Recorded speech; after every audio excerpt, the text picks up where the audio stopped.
O Fantástico agora convida você para fazer uma viagem no tempo.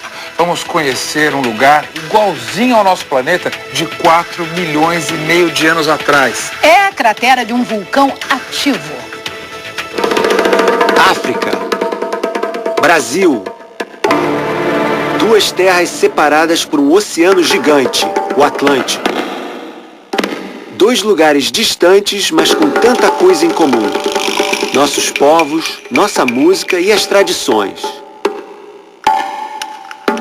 África e Brasil têm ligações profundas, bem mais antigas do que muita gente imagina.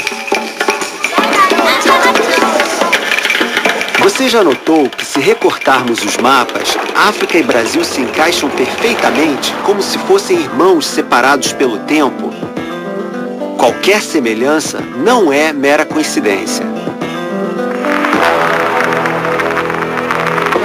A formação do nosso planeta é o tema do capítulo de hoje.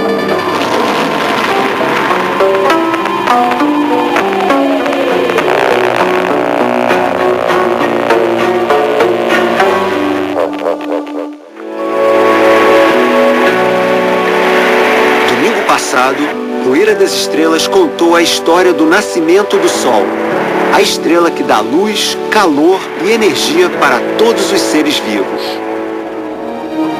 Cerca de 4 bilhões e meio de anos atrás, ao mesmo tempo em que surgiu o Sol, formaram-se os planetas do nosso sistema solar, como a Terra. Mas a Terra naquele tempo era bem diferente do que estamos acostumados a ver hoje.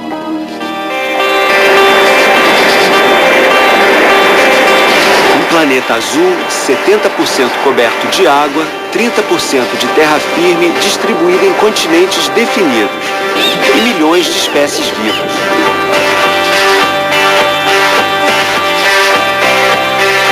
Muito tempo atrás, o mundo era o próprio inferno, um planeta ainda em formação.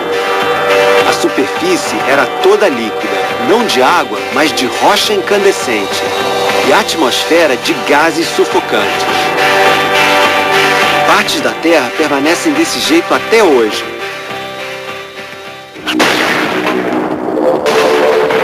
São os vulcões.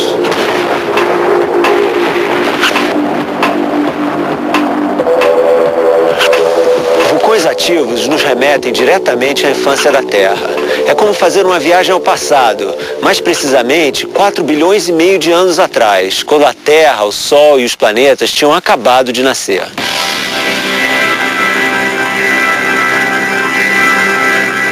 Este é o Kilauea. Ele fica na ilha que dá nome ao arquipélago do Havaí.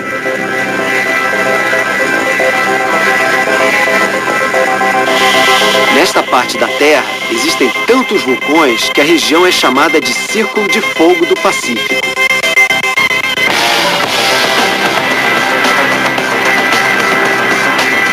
Mas nenhum é tão ativo quanto o Kilauea. Ele entrou em erupção em janeiro de 1983 e não parou mais.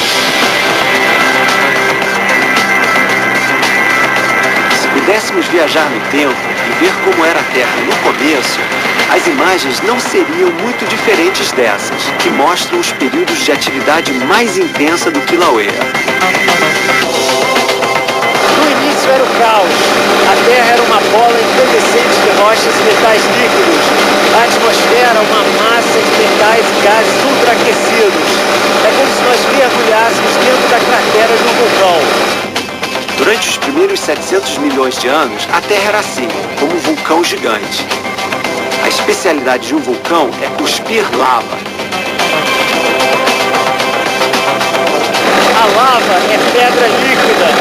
Ela é ejetada das profundezas da Terra, mais ou menos 100 km de profundidade. Isso não é nada comparado com o centro da Terra, que fica a 6.500 km de profundidade. Sobrevoando Kilauea, dá para ver nitidamente como a lava expelida pelo vulcão se resfria em contato com a água do mar, se solidifica e faz aumentar o tamanho da ilha. No nosso planeta é assim. Em lugares onde não há nada além de mar aberto, pode surgir uma ilha, desde que seja uma região de atividade vulcânica.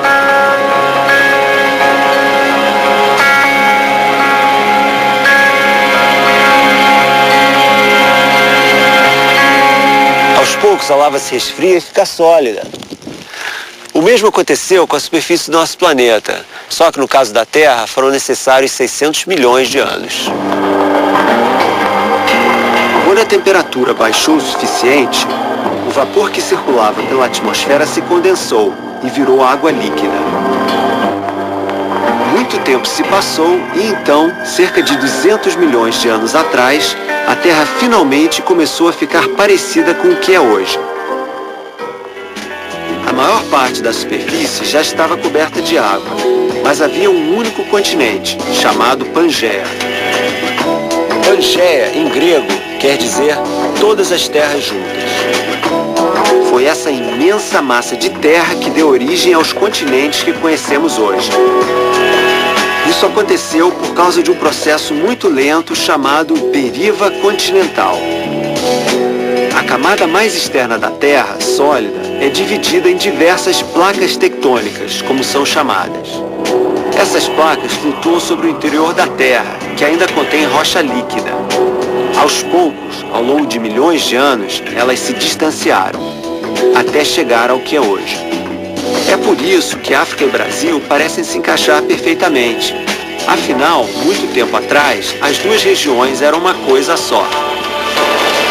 A deriva continental não parou até hoje. África e Brasil continuam se distanciando.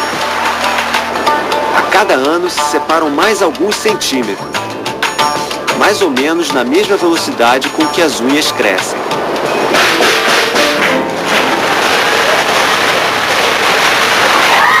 O movimento das placas tectônicas também explica os terremotos. A Terra treme quando as placas resvalam umas nas outras. O movimento é causado pelo calor no interior da Terra e pelo acúmulo de gases.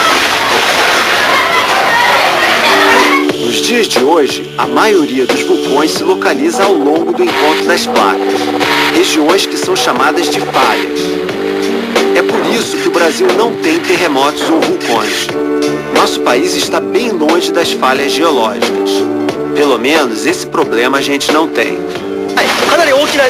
Não é o caso do Japão ou da Califórnia, que ficam em algumas das áreas geologicamente mais ativas de todo o planeta. Mas nem tudo é destruição. A deriva continental e o encontro das placas tectônicas ao longo de milhões de anos formaram algumas das paisagens mais bonitas da Terra, as grandes cordilheiras, como a do Himalaia, onde ficam as montanhas mais altas do mundo.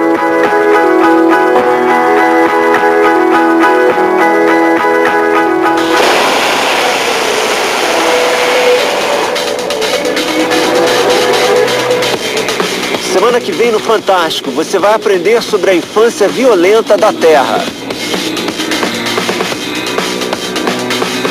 Você vai saber por que a Terra já foi um lugar muito mais perigoso para se viver